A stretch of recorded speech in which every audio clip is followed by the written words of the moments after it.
Red Cross blood centre અને શ્રી સુરતી mode વણી કડાજણ Rander road યુવક મંડળ દ્વારા લોકદ્રષ્ટિ આઈ બેંકને ચક્ષુદાન અને દેહદાન પ્રાપ્ત થયું છે.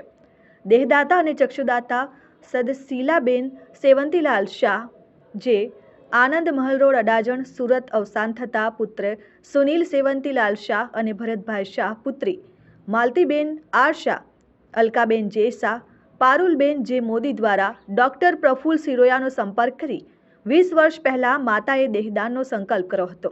જે વાતને ધ્યાનમાં રાખીને ડોક્ટર સિરોયા દ્વારા Vidyadeep homeopathic medical college Kim ખાતે અર્પણ કરવામાં આવ્યું. દેહદાન અને ચક્ષુદાનની સેવામાં યુવક મંડળના સર્વશ્રી હરીશ પીપવાડા, પરેશ ભાટિયા, પંકજ માંજરાવાળા, મનોજ ગાંધી, નીતિન ઘાયલ સાથે હર્ષા માંજરાવાળા, હિના પીપવાડા, દિનેશભાઈ જોગાણીએ સેવા આપી.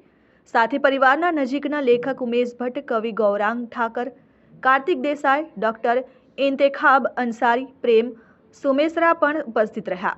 લોકદ્રષ્ટિ ચક્ષુ બેંકના અને રેડ ક્રોસના ચેરમેન કમાન્ડન્ટ ડોક્ટર પ્રફુલભાઈ સિરોયાએ જણાવ્યું છે કે મેડિકલ કોલેજમાં અભ્યાસ કરતા વિદ્યાર્થીઓને દેહની આંતરિક રચના માટે દેહદાનની જરૂરિયાત હોય છે. એ જ રીતે કાળી કીકીને કારણે અંધાપો ભોગવતા વ્યક્તિઓ માટે ચક્ષુદાન ખૂબ જ જરૂરી છે. દેહદાન અને ચક્ષુદાન સ્વીકારી સદગતની આત્માની શાંતિ માટે સમૂહ પ્રાર્થના કરી દેહદાન અને ચક્ષુદાન બદલ પ્રમાણપત્ર અર્પણ કર્યું.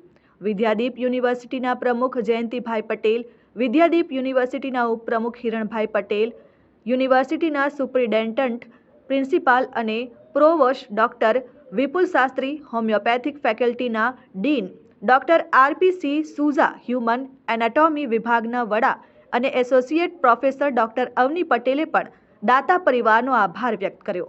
Jignesh Thakor, RN news, Surat.